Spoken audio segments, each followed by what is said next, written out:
నమస్కారం, జీ న్యూస్కి స్వాగతం. నేను మీ ప్రియ. ఈరోజు వార్తల్లో విశేషాలు. శ్రీకాకుళం జిల్లా కేంద్రంలోని గుడివీధిలో గల శ్రీ ఉమారుద్ర కోటేశ్వర స్వామి దేవస్థానంలో శని త్రయోదశి సందర్భంగా ప్రత్యేక పూజలు శనివారం జరిగాయి. ఆలయ ప్రధాన అర్చకులు ఆరవెల్లి శ్రీరామ్మూర్తి శర్మ, చంద్రశేఖర్ శర్మల ఆధ్వర్యంలో శనిదేవునికి విశేష అభిషేకాలు, పూజలు నిర్వహించారు. అధిక సంఖ్యలో భక్తులు హాజరై శనిదేవుడి కటాక్షం కోసం శనికి నవధాన్యాలు, నువ్వుల నూనె, నల్లని వస్త్రాలు సమర్పించారు. ఆవ నూనెతో శనిదేవుడి ముందు దీపం వెలిగించారు. ఈ సందర్భంగా ప్రధాన అర్చకులు ఆరవెల్లి శ్రీరామ్మూర్తి శర్మ మాట్లాడుతూ, జాతకంలో శని దోషం ఉంటే నేడు ఉపశమనం అవకాశం కలుగుతుందని అన్నారు. త్రయోదశి రోజున శనీశ్వరుని అర్చన, అభిషేకం చేయించుకోవటం మంచిదని తెలిపారు. జాతక చక్రంలో ఏలినాటి అర్ధాష్టమ, అష్టమ శని ఇలా జాతకంలో ఏ దోష ప్రభావం ఉన్నా దాని నుంచి కొంత ఉపశమనం పొందాలంటే శనీశ్వరుడి అనుగ్రహాన్ని పొందడమే ఏకైక మార్గమని తెలిపారు. చాలా శక్తివంతమైన శని త్రయోదశి రోజున ఏ రాశి వారైనా, ఏ జాతకం వారైనా శని భగవానునికి తైలాభిషేకం, ఇతర గ్రహాలకు అభిషేకాలు, అర్చనలు చేయించుకోవడం వల్ల జాతక రీత్యా, గ్రహచార రీత్యా ఉన్న గ్రహ దోషాలన్నీ తగ్గి అనుకూల శుభ ఫలితాలు కలుగుతాయని అన్నారు.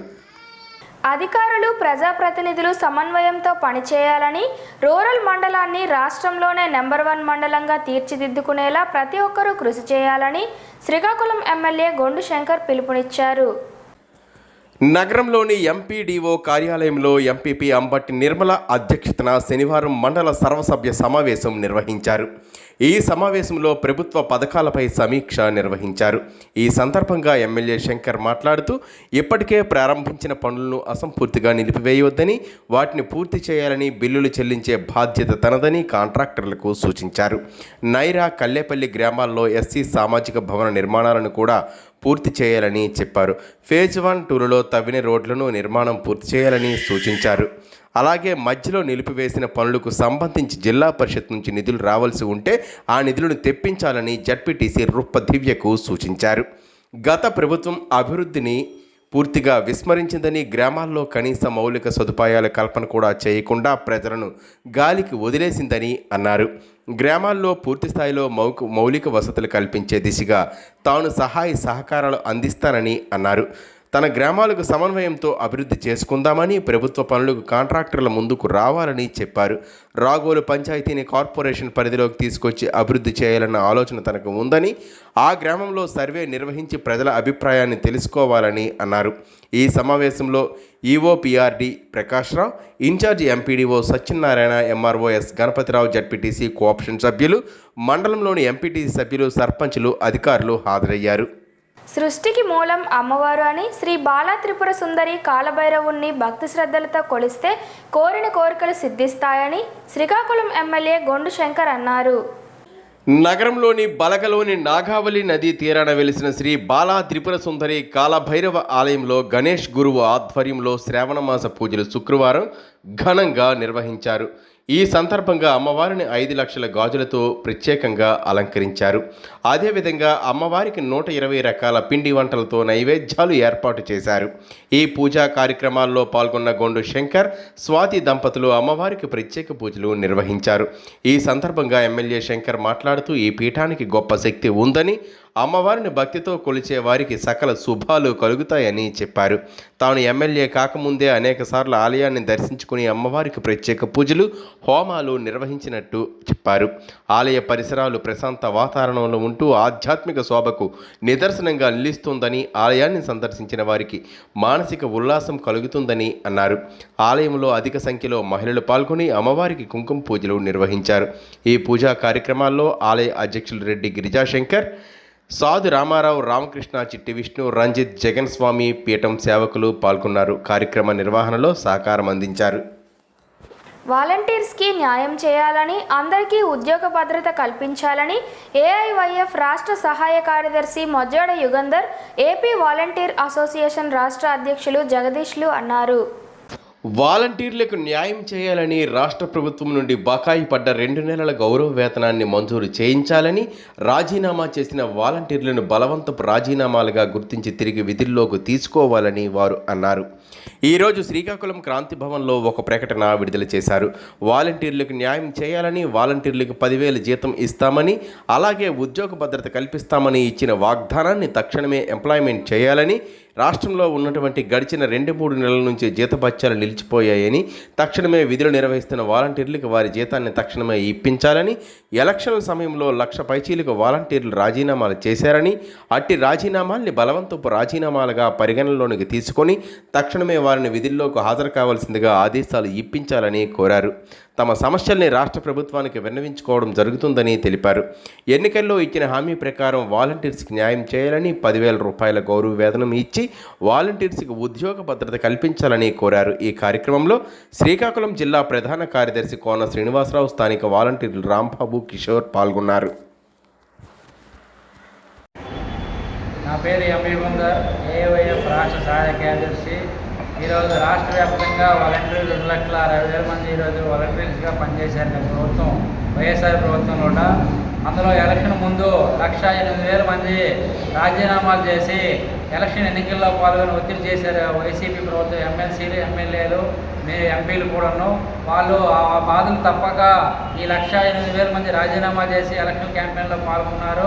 అందులో 1,52,000 మంది ఎలక్షన్లో పాల్గొనకుండా వాలంటీర్లుగానే కొనసాగారు. ఈరోజు ఎన్డీఏ గవర్నమెంట్ అధికారంలోకి వచ్చిన తర్వాత పూర్తిగా వాలంటీర్ వ్యవస్థ నిర్వీర్యం చేయడానికి చెప్పి, నిర్వీర్యం చేయము, వాలంటీర్ వ్యవస్థ కొనసాగిస్తామని చెప్పిన పాలకపక్ష ప్రభుత్వాలు ఆ రోజు చంద్రబాబు నాయుడు కానీ, పవన్ కళ్యాణ్ కానీ వాలంటీర్లకి 10,000 జీతం ఇస్తూ వాళ్ళకి ఉపాధి అవకాశాలు ఎక్కువ కల్పిస్తూ స్కిల్ డెవలప్మెంట్ వాలంటీర్లకు కల్పిస్తామని చెప్పిన అప్పుడు ఎన్నికల ప్రచారంలో చెప్పిన ప్రభుత్వం ఈరోజు 2 మాసాలు అవుతున్నా కూడా ఏ ఒక్క వాలంటీర్ కూడా ఈ రాష్ట్రంలో 2,60,000 వాలంటీర్కి గాలి వదిలేసి ఈరోజు కాలయాపన చేస్తున్న ఈ రాష్ట్ర ప్రభుత్వం వెంటనే వాలంటీర్స్ పైన పూర్తి స్థాయిలో స్పందించి వాళ్ళకి ఉద్యోగ భద్రత కల్పించి బకాయి ఉన్న 2 నెలల జీతం కూడా ఇస్తూ వాలంటీర్లను కొనసాగించాలని చెప్పి రాష్ట్ర ప్రభుత్వాన్ని మేము డిమాండ్ చేస్తున్నాం.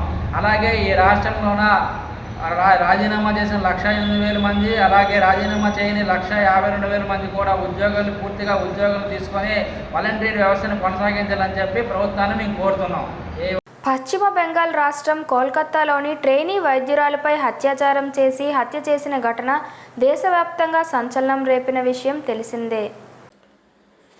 ఈ ఘటనను తీవ్రంగా ఖండిస్తూ శ్రీకాకుళం జిల్లా పలాస కేంద్రంలో స్థానిక వైద్యులు, విద్యార్థులు, ప్రజా సంఘాలు శనివారం చేసిన నిరసన ర్యాలీకు స్థానిక ఎమ్మెల్యే గౌతు శిరీష మద్దతు తెలిపారు. ఆర్టీసీ కాంప్లెక్స్ నుంచి కేటీ రోడ్డు మీదుగా కాశీబుగ్గ బస్టాండ్ వరకు ర్యాలీగా వెళుతూ మానవహారంగా ఏర్పడి నిరసన తెలిపారు. అనంతరం ఎమ్మెల్యే మాట్లాడుతూ రాజకీయాలకు అతీతంగా అత్యాచారం, హత్య చేసిన ఘటనలో నిందితులను తక్షణమే కఠినంగా శిక్షించాలని ఆమె కోరారు. మానవ మృగాలను వేటాడి పట్టుకుని తక్షణమే ఉరితీయాలని డిమాండ్ చేశారు. సమాజంలో పవిత్రమైన వృత్తిలో ఉన్న వైద్యులకు రక్షణ కల్పించే దిశగా కేంద్ర, రాష్ట్ర ప్రభుత్వాలు చట్టాలు తీసుకురావాలని కోరారు. ఒక్కరికి ఇలాంటివి రిపీట్ చేయాలంటే కూడా భయం వచ్చేలాగా, ఒక వణుకు కొట్టేలాగా చేయాలి. అలాగే ఏంటంటే నెక్స్ట్ ఆడపిల్లల్ని కండానికి కానీ ఎందుకు భయపడుతున్నారు అంటే ఇలాంటి సమాజంలో పెంచాల్సి వస్తుందని చాలా మంది కూడా ఆడపిల్లల్ని కండానికి, ఆడపిల్లల్ని పెంచడానికి చాలా వరకు భయపడుతున్నారు. ఇది కూడా చాలా ముఖ్యమైన కారణం. ఎందుకంటే ఇంత అడ్వాన్స్ గా సమాజం ముందుకు వెళ్తున్నా కూడా ఇంకా ఇలాంటి పనులన్నీ చేయడం వల్ల ఎంతో దిగజారిపోతున్నాం.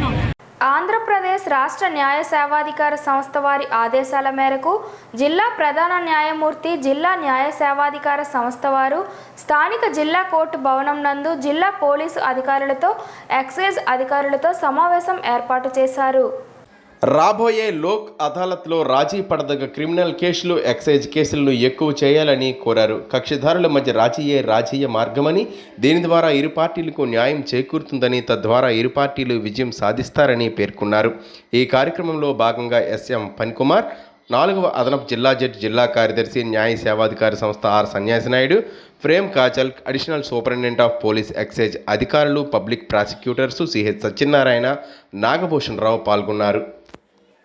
యువత స్వచ్ఛందంగా ముందుకు వచ్చి రక్తదానం చేయాలని లయన్స్ క్లబ్ సెంట్రల్ అధ్యక్షులు డాక్టర్ బొడ్డేపల్లి సురేష్ శనివారం తెలిపారు. శ్రీకాకుళం మండలం మొక్తంపాలెంకు చెందిన సింహాద్రి బాల సురేష్ కుమార్తె 11 నెలల చిన్నారి సింహాద్రి సుష్మితకు ప్లేట్లెట్స్ 40,000కు పడిపోవడంతో స్థానిక ఏఎన్ వైద్య కళాశాలలో చికిత్స పొందుతుంది. వైద్యుల సలహా మేరకు ప్లేట్లెట్ అవసరమవగా శ్రీకాకుళం నగరానికి చెందిన లయన్స్ క్లబ్ సభ్యులు, సిక్కోలు స్వచ్ఛంద సేవా సమితి సభ్యులుగా సేవలందిస్తున్న పొడుగు చరణ్ స్వచ్ఛందంగా ముందుకు వచ్చి చిన్నారికి ప్రాణదాతగా నిలిచారు. ఈ సందర్భంగా డాక్టర్ బొడ్డేపుల్లి సురేష్ మాట్లాడుతూ నగరంతో రక్త కొరత ఎక్కువగా ఉందని, సీజనల్ వ్యాధులు ప్రబలడంతో రక్తం కొరత ఏర్పడుతుందని అన్నారు. వైరల్ జ్వరాలు, డెంగ్యూ జ్వరాలు అధికమవడంతో నగరంలో ఏ రక్త నిధిలో కూడా రక్త నిల్వలు లేవని, స్వచ్ఛంద సంస్థలు కానీ ప్రముఖులు వేడుకలకు కానీ రక్తదాన శిబిరాలు నిర్వహించి రక్త కొరతను తీర్చాలని అన్నారు. అనంతరం రక్తదాత చరణ్ను పొందూరు మండలం మధ్యలపేటకు చెందిన వావిలిపల్లి రాంప్రసాద్, గురుగుబిల్లి రవికుమార్, సీపాన వాసుదేవరావు, బరాటం చంద్రశేఖర్ ప్రశంసా పత్రాన్ని జ్ఞాపికను అభినందించారు. ఈ కార్యక్రమంలో Lions Club marketing chairperson Urlam Sivateja, Mothers Love Foundation Supraja Raut, Allada Naveen, Sikkol స్వచ్ఛంద సేవా సమితి Podugu Avinash, Ratnala Mahalakshmi, Lions blood bank technician Yarabhati Vandana, Karagana Durgarao తదితరులు పాల్గొన్నారు. మన సేపాల వాసుదేవరావు, గురువులు రవికుమార్ ఈ మధ్యలపేట గ్రామంలో యువజన సంఘ సభ్యులు వాళ్ళు స్ఫూర్తిగా మేము కూడా స్వచ్ఛందంగా ఎవరైనా అపస్మారక స్థితిలో ఉన్నా, ఎవరికైనా ప్లేట్లెట్స్ కానీ బ్లడ్ కానీ అవసరమైనా సరే ఇవ్వాలనే ఒక స్ఫూర్తితో Srikakulam Lions club, Lions blood bank వచ్చి స్వచ్ఛందంగా బ్లడ్ డొనేట్ చేయడం జరిగింది. ఇది శ్రీకాకుళం జిల్లాలో ఉండే యువత అందరూ స్ఫూర్తిగా తీసుకొని ఆదర్శప్రాయంగా తీసుకోవాలి. ఎప్పుడైనా మనకి ఇప్పుడు ఎక్కువగా సీజనల్ ఫీవర్స్ ఎక్కువ ఉండడం వల్ల ఈ డెంగ్యూ ఫీవర్స్, వైరల్ ఫీవర్స్, దాంతోపాటు యాక్సిడెంట్స్ ఎక్కువ అవ్వడం, కొన్ని autoimmune diseases, sickle cell diseases, idiopathic thrombocytopenic purpuras, ఈ thalassaemia diseases, chronic diseases of malignancy, cancer డిసీజెస్లో ఎక్కువగా బ్లడ్ అనేది రిక్వైర్మెంట్ అవుతుంది. సో దాంతోపాటు రొటీన్గా ఉండే కొరతతో పాటు సీజనల్ ఫీవర్స్ ఎక్కువగా పెరగడం వల్ల మనకి అన్ని బ్లడ్ బ్యాంకుల్లో కూడా బ్లడ్ యొక్క కొరత ఏర్పడింది. బ్లడ్తో పాటు ప్లేట్లెట్స్ కూడా కొరత ఉంది. సో దీన్ని కానీ పూర్తి చేయడానికి ప్రతి ఒక్కరు కూడా నడుము బిగించి యువత ఆదర్శంగా తీసుకొని బ్లడ్ డొనేట్ చేయడానికి ముందుకొచ్చి బ్లడ్ బ్యాంకులో బ్లడ్ కొరతను నివారిస్తే శ్రీకాకుళంలో ఉండే ప్రజలకు ఈ స్వచ్ఛందంగా ఎవరికి కూడా ఇబ్బంది లేకుండా ఈ ప్లేట్లెట్స్ కానివ్వండి, బ్లడ్ అవనివ్వండి, మనకి సమయపాలన లేకుండా ఎమర్జెన్సీగా ఎక్కిస్తే వారి యొక్క ప్రాణం నిలబడుతుందన్నమాట. ఈ విధంగా స్వచ్ఛంద సంస్థలు పశ్చిమ బెంగాల్లో ఆర్జీగర్ ఆసుపత్రిలో మెడికోపై హత్య చేసిన నిందితులను కఠినంగా శిక్షించాలని ప్రభుత్వాన్ని కోరుతూ RIMS contract and outsourcing workers union demand చేశారు. శనివారం సర్వజన ఆసుపత్రిలో RIMS contract and outsourcing workers union, sanitation, pest control workers, security సిబ్బంది పోర్టికో నుండి మెయిన్ గేట్ వరకు నినాదాలు చేస్తూ ర్యాలీ చేపట్టారు. అనంతరం జూనియర్ డాక్టర్స్ చేపడుతున్న సమ్మెకు మద్దతు తెలియజేశారు. ఈ సందర్భంగా వారు మాట్లాడుతూ మెడికో కుటుంబానికి సత్వరమే న్యాయం చేయాలని డిమాండ్ చేశారు. వారం రోజులు గడుస్తున్న కేసులో ఏమాత్రం పురోగతి లేదని, దీనిపై కేంద్ర రాష్ట్ర ప్రభుత్వాలు దృష్టి సారించి ఉపశమన చర్యలు కాకుండా చట్టాలను పకడ్బందీగా అమలు చేయాలని డిమాండ్ చేశారు. ఆసుపత్రిలో పూర్తి స్థాయిలో భద్రత కల్పించాలని ఈ కార్యక్రమంలో RIMS contract outsourcing workers union గౌరవ అధ్యక్షులు B Murali, CITU town convener R Prakash Rao, RIMS నాయకులు K Ravi, Santhur, Roja, D Errappudu, Ganesh, Kumari, Savitri, Krishnaveni, N Damayanti, B Srinu, S Rajendra తదితరులు పాల్గొన్నారు. శ్రీకాకుళం నగరం డిసిసిబి కాలనీలో వెలిసిన శ్రీ భూ సమేత వెంకటేశ్వర స్వామి దేవాలయంలో శ్రావణ శనివారాన్ని పురస్కరించుకొని ప్రత్యేక పూజలు నిర్వహించారు. శ్రీ క్రోధినామ సంవత్సర దక్షిణాయనం వర్ష ఋతువు శ్రావణమాసం శుక్లపక్షం తృతీయ సందర్భంగా వెంకటేశ్వర స్వామికి అభిషేకాలు, అర్చనలు నిర్వహించారు. శనివారం స్వామివారికి ఎంతో ప్రీతికరమైన రోజు కావడంతో భక్తులు అధిక సంఖ్యలో పాల్గొని స్వామివారి కృపకు పాత్రులు కాగలిగారు. పశ్చిమ బెంగాల్లో ఆర్జీగర్ ఆసుపత్రిలో మెడికోపై హత్య చేసిన నిందితులను కఠినంగా శిక్షించాలని కోరుతూ భారత విద్యార్థి ఫెడరేషన్ ఎస్ఎఫ్ఐ డిమాండ్ చేశారు. శనివారం అంబేద్కర్ జంక్షన్ నుండి మెయిన్ గేట్ వరకు నినాదాలు చేస్తూ ర్యాలీ చేపట్టారు. జూనియర్ డాక్టర్స్ చేపడుతున్న సమ్మెకు మద్దతు తెలియజేశారు. ఈ సందర్భంగా ఎస్ఎఫ్ఐ జిల్లా అధ్యక్షులు డి చందు మాట్లాడుతూ మెడికో కుటుంబానికి సత్వరమే న్యాయం చేయాలని డిమాండ్ చేశారు. వారం రోజులు గడుస్తున్న కేసులో ఏమాత్రం పురోగతి లేదని, దీనిపై కేంద్ర రాష్ట్ర ప్రభుత్వాలు దృష్టి సారించి ఉపశమన చర్యలు కాకుండా చట్టాలను పకడ్బందీగా అమలు చేయాలని డిమాండ్ చేశారు. ఆసుపత్రుల్లో పూర్తి స్థాయిలో భద్రత కల్పించాలని ఈ కార్యక్రమంలో ఎస్ఎఫ్ఐ జిల్లా గర్ల్స్ కన్వీనర్ పి పవిత్ర, జిల్లా కమిటీ సభ్యులు సిహెచ్ రాజు, ఎం సంతోష్, శ్రీకాకుళం నగర కమిటీ సభ్యులు నగేష్, రవి, రాజు, ఆదినారాయణ, 200 మంది స్టూడెంట్స్ తదితరులు పాల్గొన్నారు. 9వ తేదీన కోల్కతాలో ఒక డాక్టర్ పైన అత్యాచారం జరిగింది. అది కూడా ఒక పోలీస్ ఇన్ఫార్మరే అత్యాచారం చేయడం చాలా దారుణం. దీన్ని వెస్ట్ బెంగాల్ పోలీసులు ఎటువంటి చర్యలు తీసుకోకుండా దీనికి 2 రోజుల ముందే ఆ పోలీసు పైన అక్కడ ఉండే నర్సులు కానీ డాక్టర్లు కానీ ఫిర్యాదు చేయడం జరిగింది. అయినా సరే ఎటువంటి యాక్షన్ తీసుకోకుండా పోలీసులు మళ్ళీ హాస్పిటల్లోకి ఎంటర్ చేయడం ద్వారా ఈరోజు ఆ డాక్టర్ పైన అత్యాచారం చేయడం జరిగింది. అలానే అక్కడ ఉండే డాక్టర్స్కి ఎటువంటి వాష్రూమ్స్ కానీ లేదా రెస్ట్ రూమ్స్ కానీ ఏవి కూడా లేవు. ఆవిడ సెమినార్ హాల్కి వెళ్తుందని తెలిసి పక్కా ప్లాన్తో పక్కా నిర్ధారించుకొని ఈ ఘాతకానికి పాల్పడ్డారు. అది ఒక వ్యక్తిని మాత్రమే ఈరోజు వెస్ట్ బెంగాల్ పోలీసు కానీ సిఐబై కానీ ఇంకా ఏదైతే సెంట్రల్ గవర్నమెంట్ అక్కడున్న మమతా బెనర్జీ గవర్నమెంట్ కానీ ఒక వ్యక్తిని మాత్రమే అక్కడ అరెస్ట్ చేయడం జరిగింది. ఇందులో చాలామంది ఉన్నారని చెప్పి అక్కడ ఉన్న ప్రజలు కానీ డాక్టర్లు కానీ ఆ అమ్మాయికి అయినా పోస్ట్ మార్టం రిపోర్ట్స్ కానీ తెలియపరుస్తున్నాయి. దీనిపైన యాక్షన్ తీసుకోవాలని ఇప్పటికే 9వ తేదీ నుంచి ఈరోజు 17వ తేదీ వరకు డాక్టర్ యూనియన్లు, విద్యార్థి సంఘాలు, ప్రజా సంఘాలు, మహిళలు ఎవరైతే సోషలిస్ట్గా పనిచేస్తున్నారో వాళ్ళందరూ కూడా ర్యాలీలు, ధర్నాలు చేస్తున్నారు. దీనిపైన సరైన న్యాయం చేయాలి. ఎవరైతే బాధితురాలు ఉన్నారో మోహిమతకి సరైన న్యాయం చేయకపోతే ఎస్ఎఫ్ఐగా మేము తీవ్రంగా ఖండిస్తున్నాము. ఇలాంటి ర్యాలీలు పెద్ద ఎత్తున రాష్ట్ర వ్యాప్తంగా, దేశవ్యాప్తంగా కూడా చేసి మోహితం న్యాయం చేసే వరకు మేము ఫైట్ చేస్తామని చెప్పి కోరుచున్నాము. ఇది ఓన్లీ కోల్కతాలో కాదు, దేశవ్యాప్తంగా మన రాష్ట్రంలో కూడా జూలై నెలలో 9వ తేదీ నుంచి 21వ తేదీ వరకు 9 మా చిన్నారుల నుంచి పెద్దవాళ్ళ వరకు హత్యకు రేపుకు గురయ్యారు.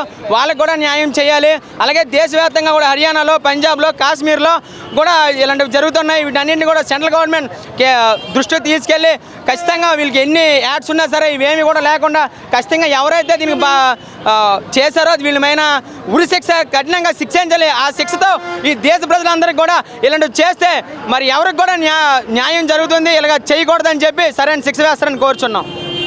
వార్తలు సమాప్తం. మళ్ళీ తర్వాతి బులెటిన్లో కలుసుకుందాం. నమస్కారం.